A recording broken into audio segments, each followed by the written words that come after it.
Hey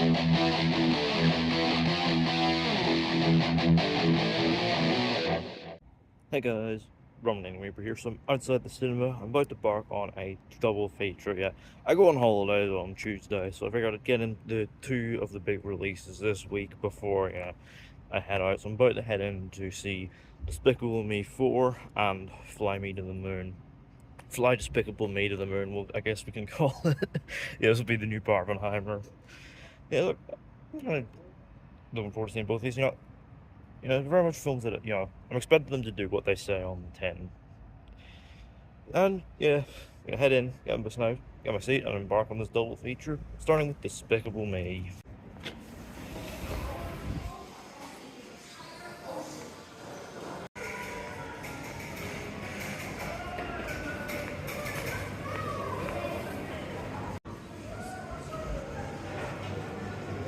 So yeah, I've got my popcorn here and a mixed frozen Fanta, ready to see the left funny minion antics.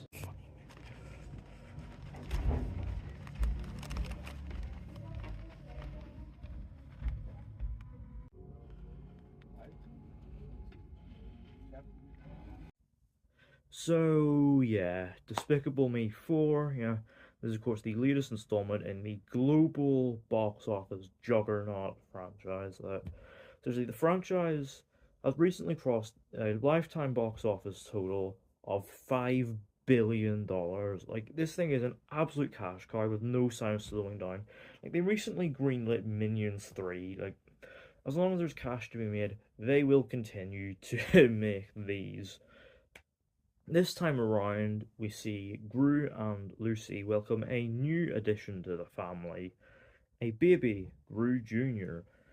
Gru, as a father, is trying and failing to get the affection of the child when suddenly he gets word from the Anti-Villain League that an old rival of his from villain school, Maxime Lamal, has broken out of prison and has set out on a trail of revenge.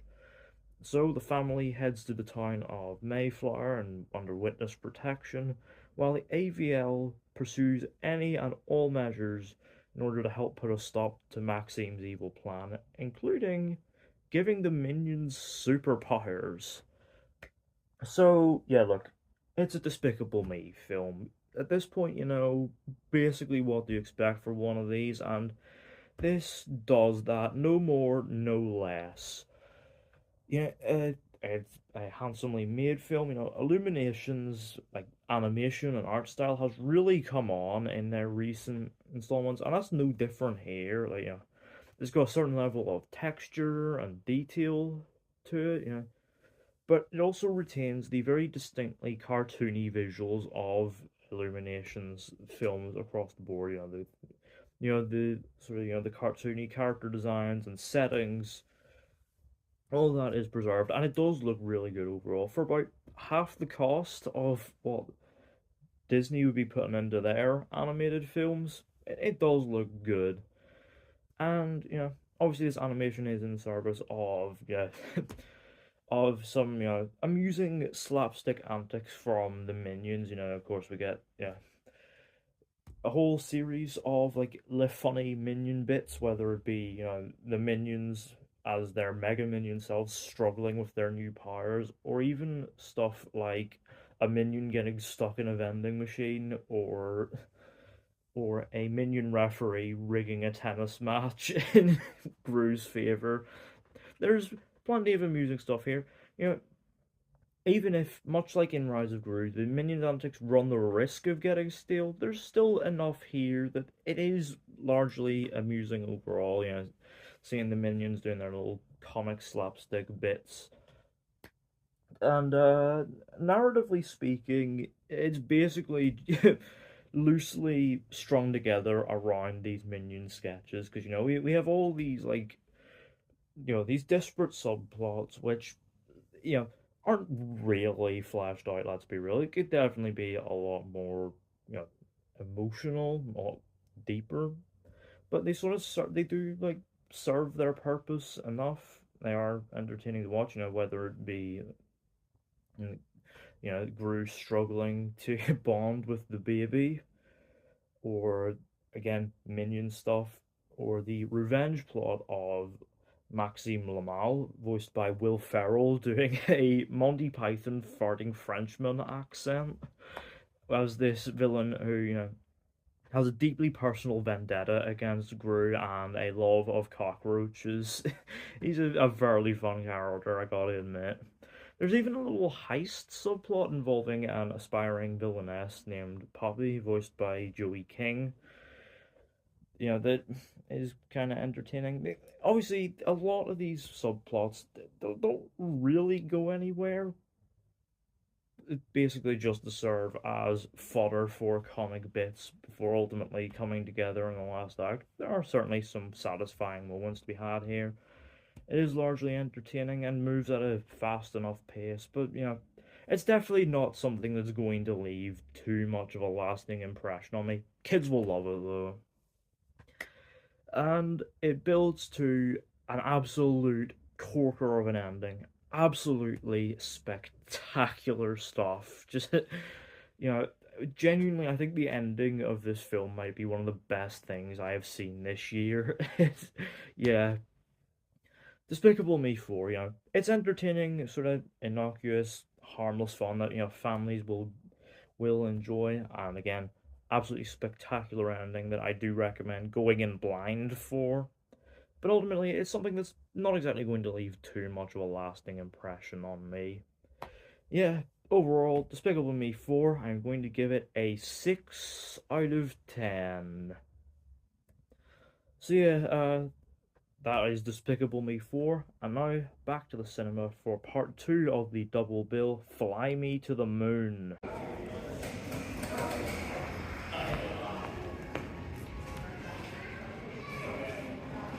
So yeah, I've got my popcorn here and a Coca-Cola, keeping with the American NASA theme, ready to watch Scarlett Johansson potentially fake the moon landing.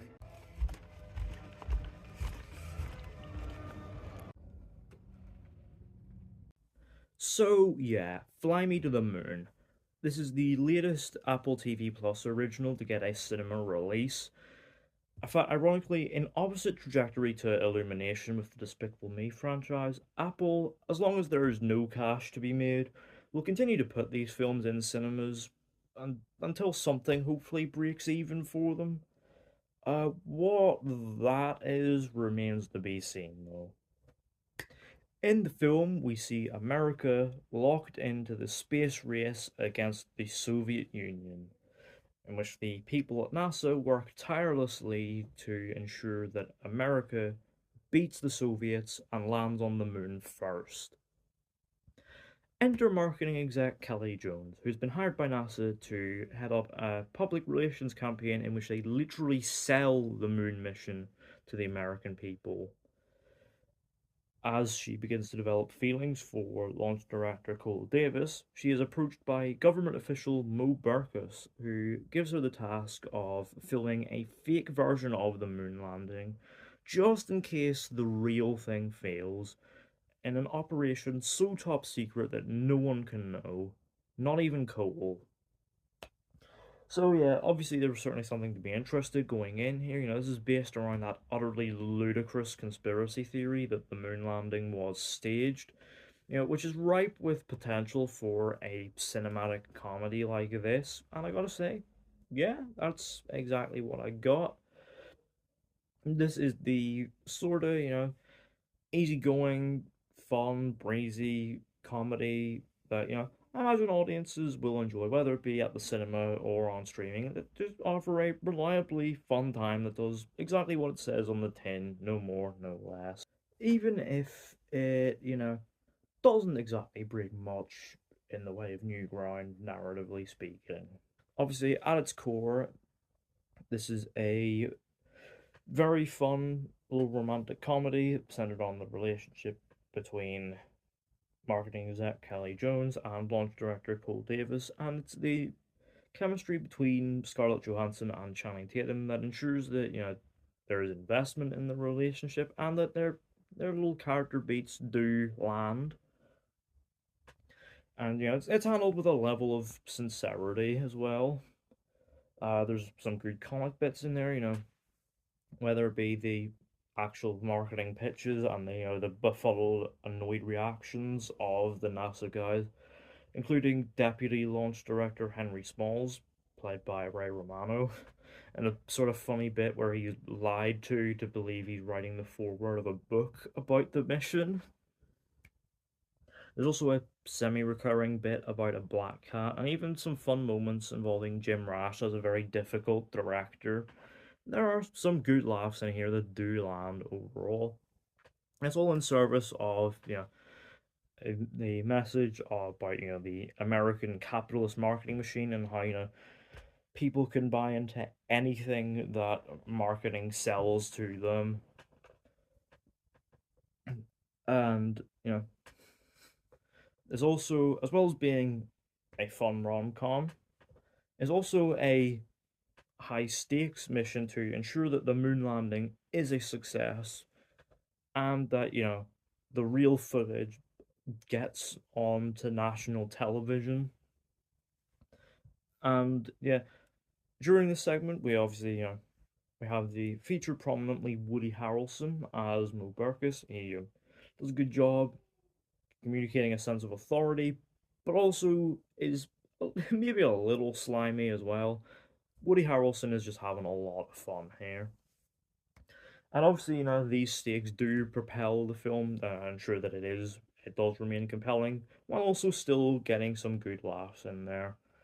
There's also obviously the very satisfying spectacle of seeing, the Apollo 11 launch. It's much like watching Live Aid in the Bohemian Rhapsody film. It's too exciting not to enjoy. And yeah, there's a fun little period soundtrack and some like split screens and time lapse montages. That ensure that the film does have a sense of energy and flair to it. Even if, in terms of cinematography, it does at times suffer from that streaming movie look, especially with some really noticeable green screens that really do stick out. But this but even in spite of it's certainly lacking visual language. Again, even with some cool little flourishes in there, including a fun opening credits communicating the timeline of the space race. It can't stop the film suffering from what I think is its biggest issue. It's way too long. This did not need to be 2 hours and 12 minutes. You could easily trim this down by about 25 minutes, and you could be telling the same story much more efficiently and with a better pace overall, because there were points where I could really feel the weight of that runtime, especially at the end. It feels like there's like 3 endings here. Like, you're not making Lord of the Rings extended edition. You're making a comedy about a conspiracy theory that the moon landing was fake. Like, come on, guys. But it does build to a final act that does deliver the satisfying character moments and, the thrilling space mission stuff, and ensure that it is overall satisfying and does, leave you feeling good. And yeah, overall, Fly Me to the Moon, I'm going to give it a 6.5 out of 10. So yeah, let me know down in the comments, have you seen Despicable Me 4? Have you seen Fly Me to the Moon? What did you think of them? And don't forget to hit the thumbs up button if you enjoyed. Don't forget to hit the subscribe button if you're new. And don't forget to turn on post notifications so you don't miss an upload.